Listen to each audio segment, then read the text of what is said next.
Good morning. Welcome. Happy to see your bright and shining faces. And I want to say happy Mardi Gras. Although I feel like there should be something else that I should be saying instead of happy Mardi Gras. What is the phrase for Mardi Gras?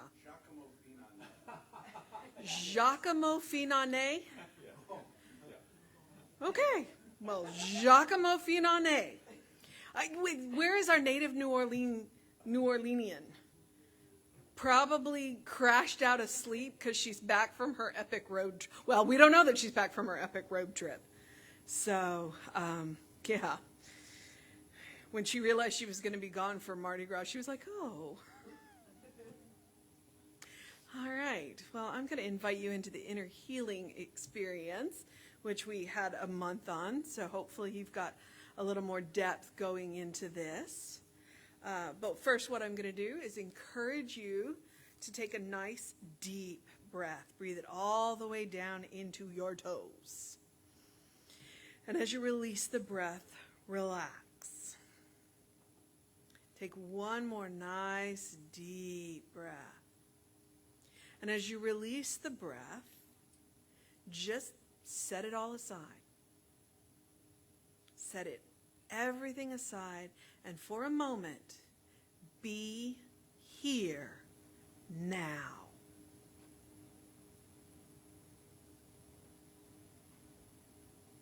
Universal love enfolds me. Universal wisdom inspires me. Universal spirit enlightens me. Universal power encircles me. I am one, and all is well. As we begin the inner healing process, let me invite you to relax in quiet confidence, opening yourself to the miracle-working higher power. Now symbolize the unity of your thinking and feeling nature by touching your chest with your hand. And let my words act as your own, for your own inner acceptance and receptivity. I acknowledge that there is a power, intelligence, and wisdom greater than my own. I am in the midst of it, and it is in the midst of me, sensitive and responsive to my every thought, word, action, and feeling. I now make this true for myself by saying aloud, I acknowledge. Acknowledging the higher power working through my life, I admit that I am personally responsible for solving my own problems, while being guided and assisted by something greater than myself. As I am ready to surrender the conflicts of my ego to the wisdom of the infinite presence, I simply speak these words. I surrender.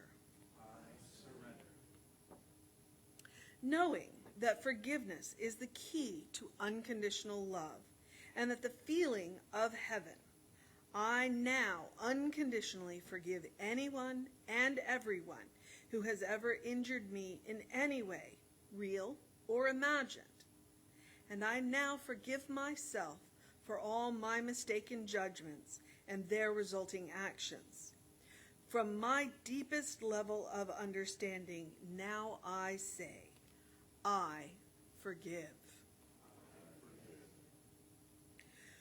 Realizing that I continually experience the effects of my own thinking, I now choose to allow this higher power to recreate me deeply, filling my mind with thoughts that are only constructive, positive, loving, and beautiful.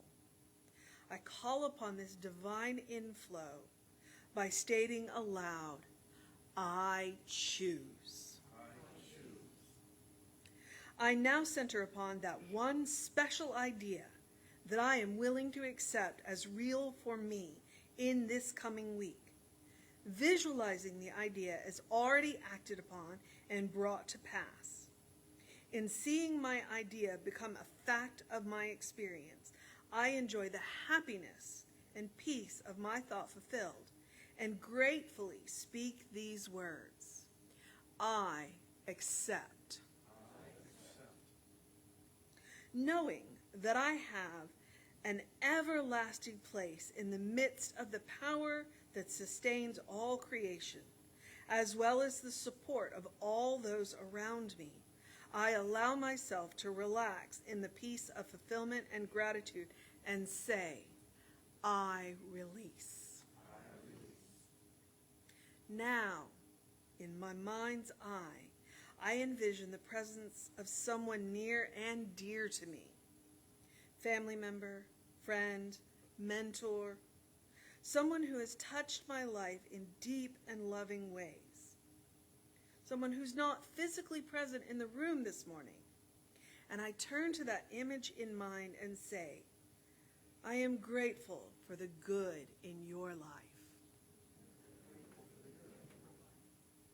I now open my eyes to the world around me and turn joyfully to the person next to me or on this broadcast in those little Zoom rooms and share my gratitude and confidence by saying, I am grateful for the good in your life.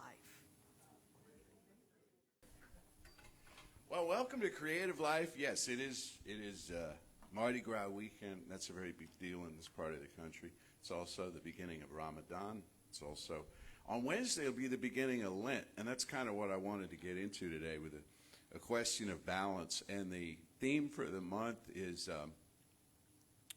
taken from a sitcom some will remember from back in the day. Living each day in the world today takes everything you've got. Does that ring a bell? Okay. It sure would help a lot. Show up here where everybody knows your name. Where everybody knows your name. And today is a question of balance, and they went to a lot of trouble to get some Moody Blues into this for us, too, off that album, and thank you so much for that. And then we're going to have a little Mardi Gras music later on. The thing about balance is this. People ask about spirituality. Should spirituality be solemn? Should spirituality be joyous? And the answer is yes. The answer is yes, both. Both in equal proportion, or sometimes not in equal proportion. Sometimes it's an 80-20 kind of thing, depending on what you're going through in your life. But we have reverence for the deity. We have reverence for the process of life, certainly reverence for one another. And at the same time, we have silly, we have fun, we have a celebratory exuberance, because life is. I've been listening to a lot of music lately. I do all the time, but an interesting playlist of things. I have kind of eclectic tastes, and I think of Metallica and James Hetfield whenever they have a concert. He gets up and he says to the audience, "Are you alive? Are you alive out there?" And they all cheer, So we're alive. We're here. This is happening. This is real. Life is earnest. Life is real, and the grave is not its goal. Dust to dust was not written of, I forget the middle line there, but dust to dust was not written of the soul. We exuberate in life. We live, we thrive, and then we fall silent. For a while, we go into the stillness. The stillness is an important factor in spiritual life. But we only know it's stillness because it's bracketed by loudness. It's bracketed by this exuberant experience that we have. So there's this sudden turn that occurs for some of the population on Tuesday night at midnight when Mardi Gras turns to Ash Wednesday, when the long spirit of celebration turns into one of contemplation, prayer, introspection, and self-denial. Self-denial plays a part in it as well. Why do we deny ourselves? So that it's juicier when we get it back. Right? So that we appreciate it more. Also in respect to an acknowledgement of those who have less. Those who don't enjoy the things that we get to enjoy in our experience. And so with a more than a gesture, more than just a performative thing. We recognize that others struggle, and we redouble our efforts to give to them, to give them support, to give them understanding, and to give them, really, as this teaching says and its organization says, give them a world that works for everyone, a world that works for everyone. So there's this sudden turn, as I say, and Mardi Gras, for those of you, I know many are watching at a distance, and you think, well, you know, you've seen stuff on TV about it, and it seems like just kind of a drunken orgy. And it has, frankly. There is that aspect to it among the young, some of the young, but it's more than that. It's more than Fat Tuesday, which is what Mardi Gras means. For some, it begins basically New Year's Eve. There's a party culture, there's a celebration culture that says you go from season to season, and the holiday season of Christmas and New Year's turns into the Mardi Gras season. It takes about 2 months or so to arrive, you know. And there are parades, and there's music, and there's food, and there's all kinds of stuff, but there's a recognition here of gathering the rosebuds while we may, living in the moment, being alive, and celebrating the life that we have. And I watched in my playlist something called a second line. A second line. This was for Alan Toussaint, the music producer who passed a few years ago, and they had his second line. It's on YouTube. It's about a 15-minute thing. I sit there, and it brings tears to my eyes. And a second line is this. His second line is when there's a funeral. You have a brass band. You have a small brass band. And in the procession to the church, and immediately following the service, when the casket is removed from the church by the pallbearers and conveyed to the hearse to carry it to the cemetery, this brass band plays slow, somber funeral music until the door is closed on the hearse and the procession to the cemetery begins, and they burst into the most joyous music that you've ever heard. And the point of the thing is this. The first half of the experience is grief. The second half of the experience is release. And a recognition that this person, not only if in the Christian theology you believe that this person has now gone to paradise, they've gone on to glory, and so we're celebrating that for them, but we're celebrating their place in our lives. We're celebrating the contribution that they've made to us, because that's what we get to keep. The body goes away, the body goes in the ground, but what we get to keep are the memories. What we get to keep are the sensations and the learnings and what this person taught us. And every person that crosses your path in life teaches you something. Sometimes they teach you things you want to learn. Sometimes they teach you things you don't want to learn. Sometimes they wear off your rough edges, you know. But we're grateful for that. And so there's this sudden turn, there's this sudden shift. And in the comments under this, for people who hadn't seen a second line before, weren't aware of the deal, they look at it and they say, man, that was so abrupt, this sudden change of feeling. But that's really how life is. Because we're bopping along on one vibration, feeling a certain way at a given time, and then you get the news, you know, and suddenly you have to react. Something happens, good news, bad news, or just flat news, just neutral news to you. And you have to react to it, and your mood changes. And sometimes nothing happens out in the world, but your mood changes because you recall things. And this is what we have management over. So balance is a matter of management. And when often balance is talked about in a spiritual setting, it's like a work-life balance. Or, don't do too much of this and all. And it's as if there's a prescribed ratio. But as I say, it's really up to the individual. There are times when you're going to go full out, when you're going to run on fumes, because you're engaged in a creative activity. And you forget to sleep and you forget to eat. And you're so in the zone, bringing something forward. And there are other times when you go into almost hibernation. A long period of I just can't. I remember Reverend Marcia talked about this at the beginning of the pandemic. She sent me an email one day. We had some stuff to do, Some people needed some stuff from me. Some people needed some stuff from her. We were communicating. She was up in Washington State, and she wrote back to me, and I'd never heard this expression. She said, I have a bad case of the don't want-us.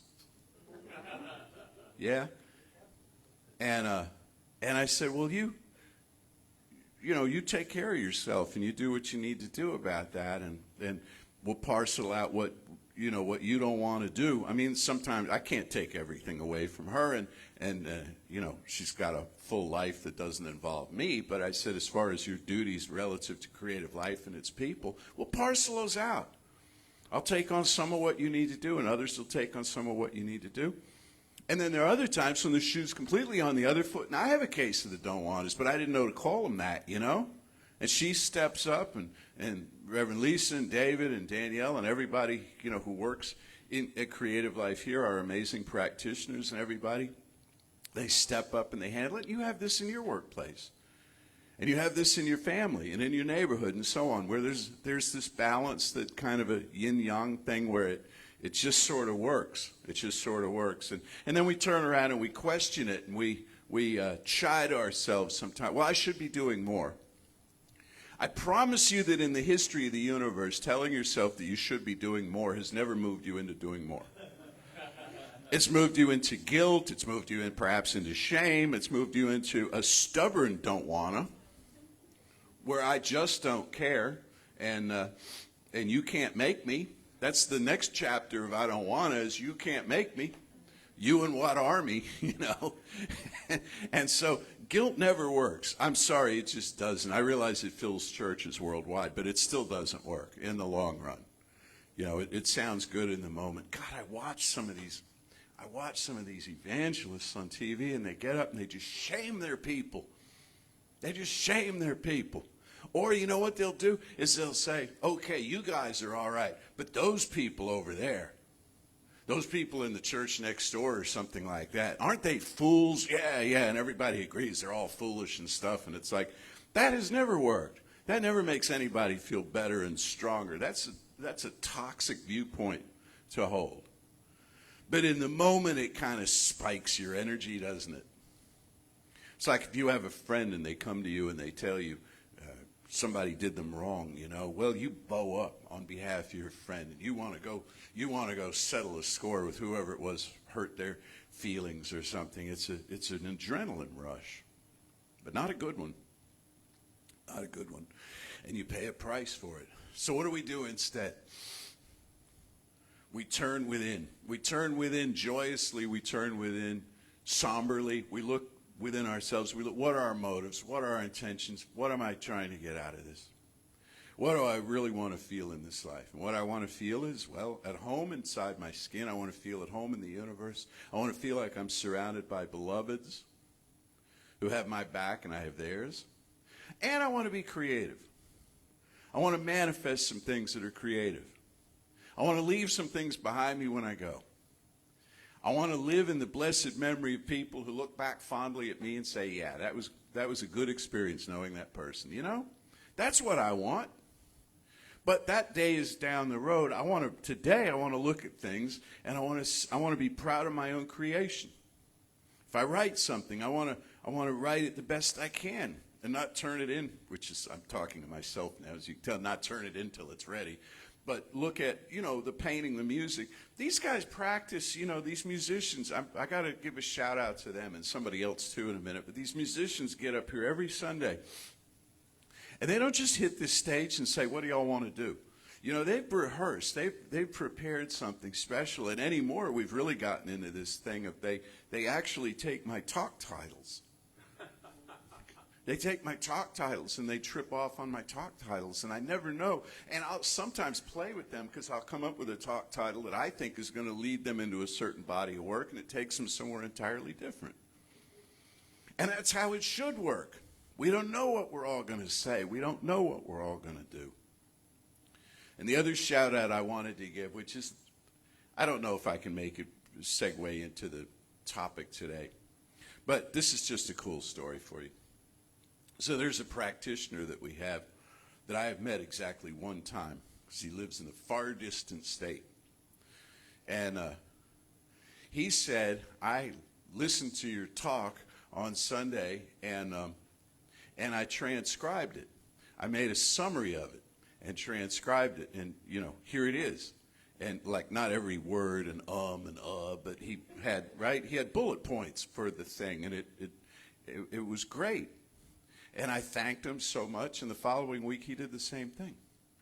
And the week after that, and the week after that.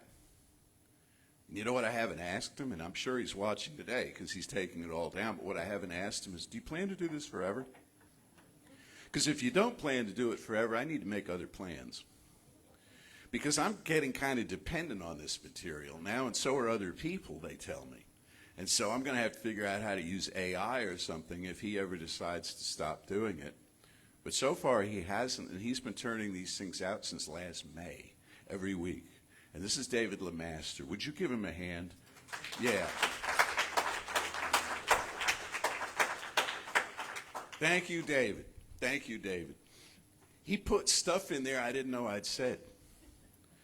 People say things like they'll come up, as we've talked about before, they'll come up after a Sunday talk and say, well, I enjoyed it or found it useful or didn't like it or whatever when you said thus and such. And about half the time I didn't say thus and such. It's not even on the recording. So where did that come from? It came out of their own soul.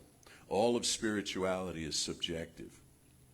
What do we control in life? What do we have management over? Our own thinking. Our own thinking. There is a spiritual teacher that you're going to hear a lot more about this month, because much of what I have to say in later weeks especially is drawn from his work, by the name of Emmet Fox.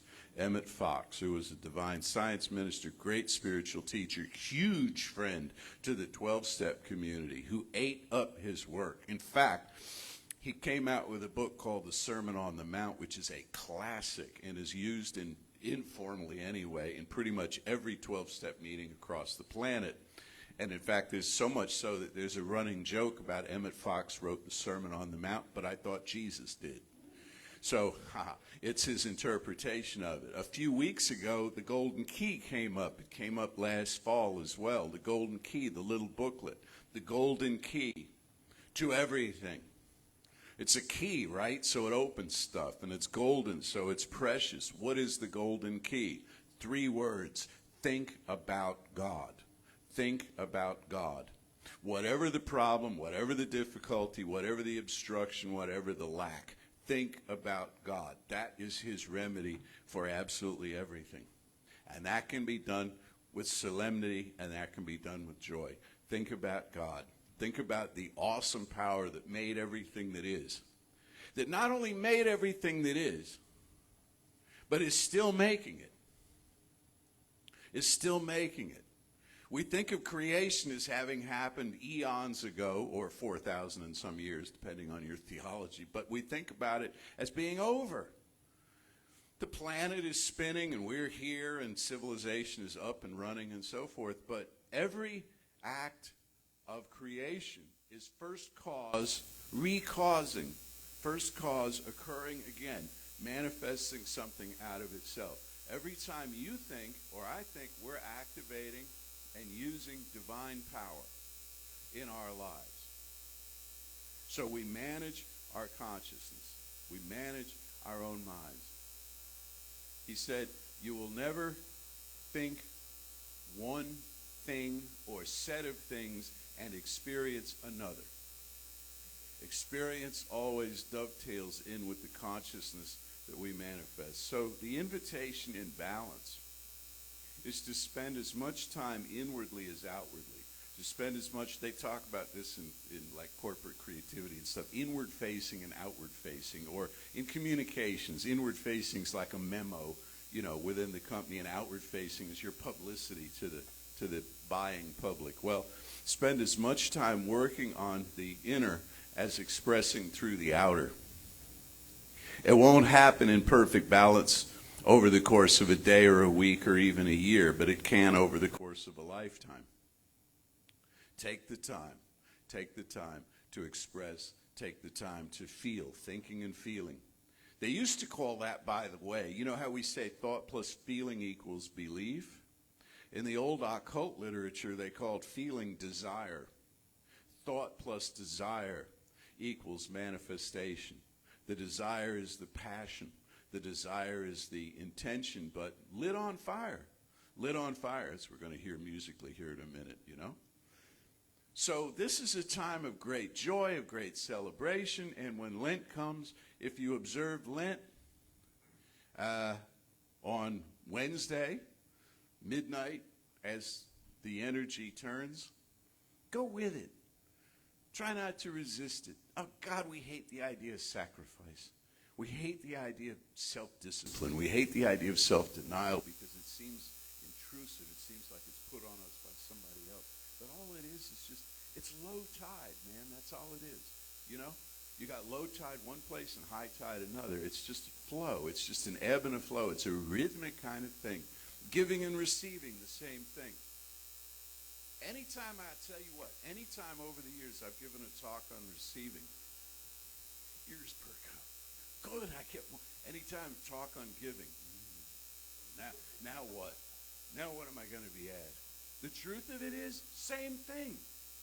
Same thing. You can't have the one without the other. And so we gratefully release. We gratefully go into the experience. And then in the Christian tradition, you know what happens? At the end of, they get Mardi Gras at the end of Lent, okay? And in this joyous explosion of feeling called Easter. Look, we thought he was dead. We thought he was gone. And here, the Lord of the dance has sprung back to life. And all is well yet again. So go with the flow, go with the rhythm of things, and see how it feels for you. All right? So let's know together now. There is one life, one power, one presence, pure spirit, everywhere manifesting, everywhere radiant. And what beautiful weather we're having, by the way. The springtime ushers itself in here. And we're going to nestle down into that springtime. We're going to control our thinking to the point where we're not going to say, well, it's bound to get hotter, and then it's going to get really hot, and then it's going to be a long, hot summer. No, we're not going to go there. We're going to stay in the cool breezes that blow. We're going to stay in the moment, stay in the now. We find that now is really the only time there is.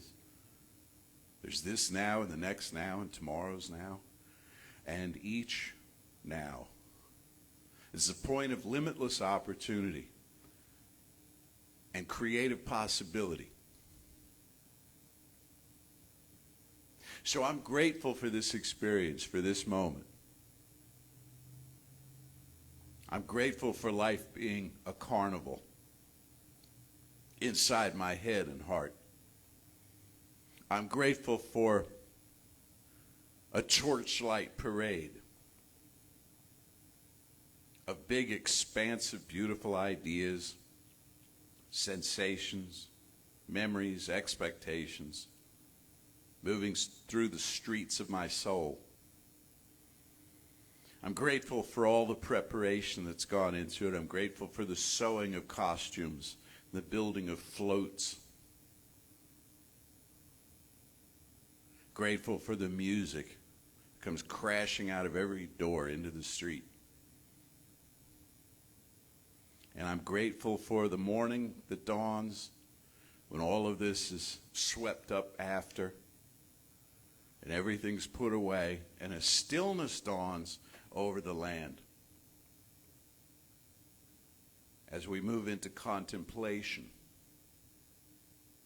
deep gratitude, stillness, receptivity for this knowing and its manifestation in form everywhere we turn. I am so deeply grateful. I release this word now into the infinite, calling it done, and so it is.